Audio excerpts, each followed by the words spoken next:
He wasn't the tallest kid, nor the strongest, but from the outside you could see it. His words were weapons sharper than any cleats he wore. Trash talk wasn't noise.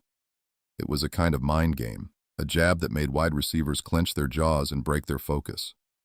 In a sport where receivers strutted like golden idols, cornerbacks were the villains, the shadows who thrived on ruining someone else's spotlight. From the bleachers, you watched him line up, smirk, and whisper something you couldn't hear, but you saw its effect.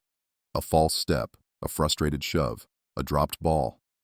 Think of Richard Sherman towering over Michael Crabtree in that 2013 NFC Championship, or Jalen Ramsey jawing at Hopkins until the routes themselves turned into battles of ego.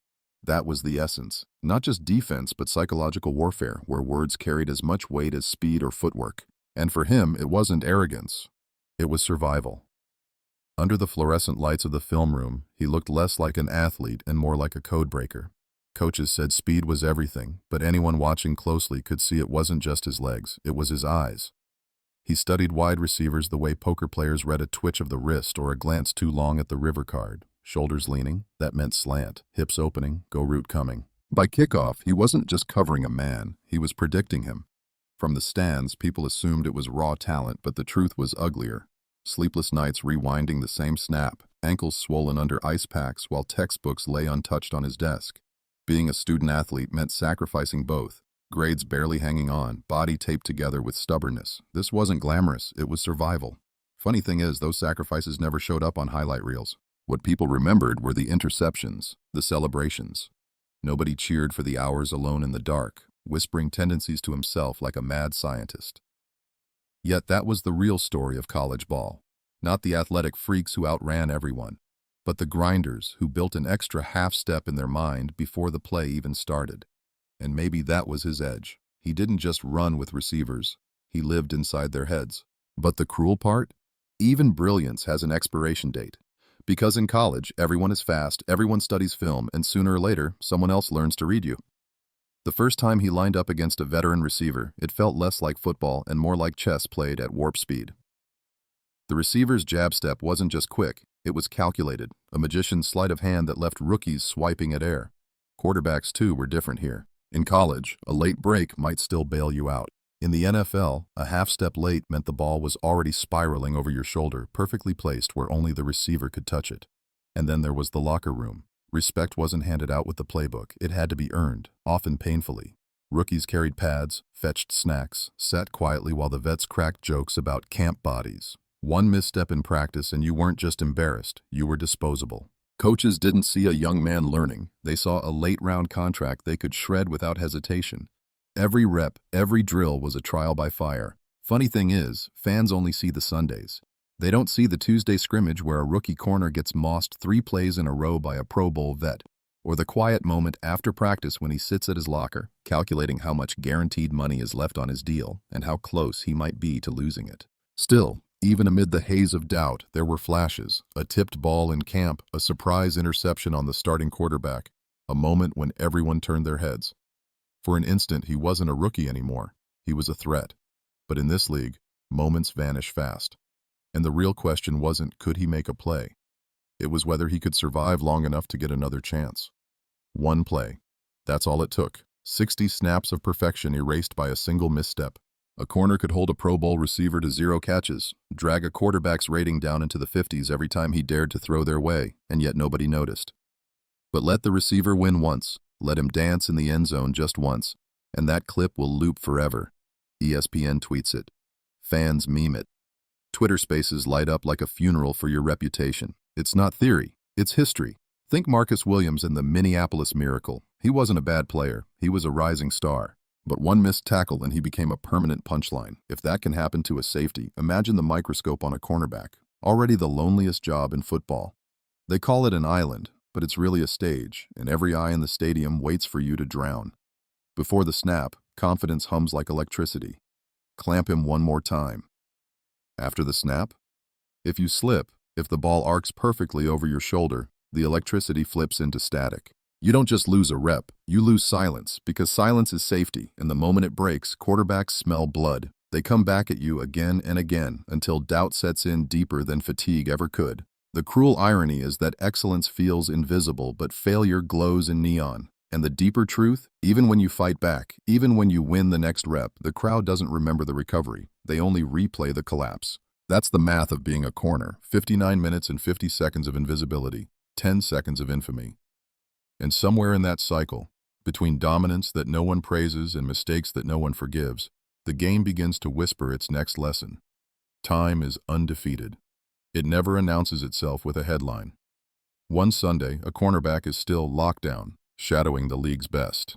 The next, he's half a step late, arms outstretched, watching the ball float just beyond his fingertips. That half step is the difference between silence and 6 points. Wide receivers can age into slot roles, running backs can slide into third down duty. But corners? There's nowhere to hide. You're either flawless or you're the bullseye. From the outside, the fall looks sudden. In truth, it's been brewing for years. Knees grinding after thousands of violent cuts, hips stiffening like rusty hinges, ankles carrying scar tissue like hidden landmines. Science calls it reaction time. Fans call it washed. No tape job or ice bath can disguise biology. Once the body betrays you, every rep is an open secret waiting to be exposed. Darrelle Revis had an island until one Sunday it sank beneath him. Josh Norman was an all-pro until a few viral highlights turned his name into a punchline. Richard Sherman, once a general on the field, found that leadership can't cover a post route when the legs won't follow. Each collapse came differently, but the pattern was the same. No gentle fade, only a drop. And maybe that's the cruelest joke of all. The decline doesn't feel like a slow sunset. It feels like falling off a cliff you didn't see coming. One moment you're the standard, the next you're the example. Yet, even as the body slips, the mind still whispers, I can cover him. I know this route. The tragedy isn't that corners lose their confidence, it's that their confidence lingers longer than their speed, and in that gap, the whispers begin to change. Not from within, but from the locker room, the coaches, the crowd, the whispers that say, maybe it's time to move on. The silence wasn't in the stadium, it was in the locker room. Once, his voice carried in huddles, his presence filled group chats, his music set the tone for warm-ups. Now, he sat taping both knees while younger teammates laughed over slang he didn't understand, blasting tracks he didn't recognize. Generations moved on in the same room, and somehow he was already on the outside. Quarterbacks grow old into mentors, carrying clipboards and wisdom on the sideline. Veteran receivers still earn third down targets, their hands trusted when the game tightens. But corners? There's no soft landing, no mentor snaps.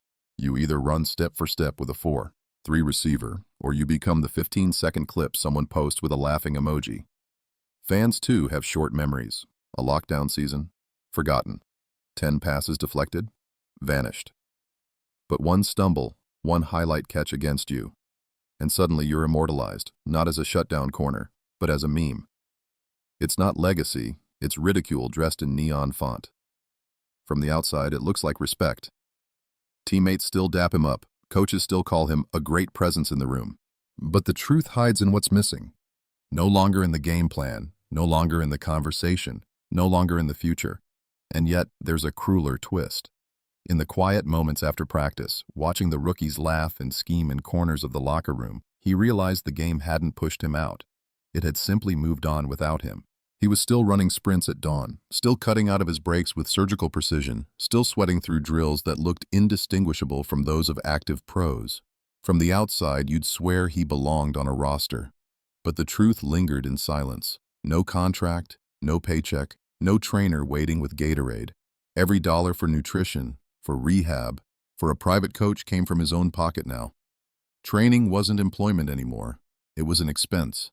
It felt eerily familiar, not in sports but in life. Like the middle-aged worker laid off after 20 years, still skilled, still sharp, but quietly discarded in favor of someone younger, cheaper, easier to mold. The office cubicle was simply replaced by a practice field, the resume by a highlight reel. Nights were the hardest. He'd scroll through old clips, replaying interceptions, one-hand picks, helmet taps, not to brag, but to remind himself, that was me. The screen became both mirror and ghost, proof he was once feared, and evidence that now he was forgotten. And yet, the irony was almost comic. Here he was, in the best shape of his 30s, sharper than half the corners still cashing checks. Yet teams weren't looking for sharpness. They were looking for youth. He was training for a door that no longer opened. Still, he refused to say the word retired. Out loud, he laughed it off, just waiting on the right call. Inside, he wondered if that was code for never. And in that gap, between the body that said yes and the silence that said no, the game was already preparing its verdict. The cruelest truth about cornerbacks is that their legends don't fade, they vanish. Revis Island, once sacred ground no receiver dared test, is now just a nostalgic nickname on podcasts. Josh Norman, once All-Pro, is remembered more for a meme than for a season of clamps. Even Richard Sherman, a Super Bowl champion and architect of the Legion of Boom, spent his final snaps mocked online, his greatness reduced to punchlines. In this game, the end never feels like a farewell, it feels like erasure.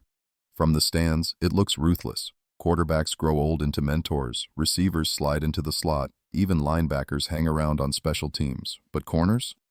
They have no retirement role, no soft landing. One step lost, and you're not a veteran. You're a target. The game doesn't give you time to adjust. It gives you a spotlight and waits for you to stumble. And fans, they're merciless curators.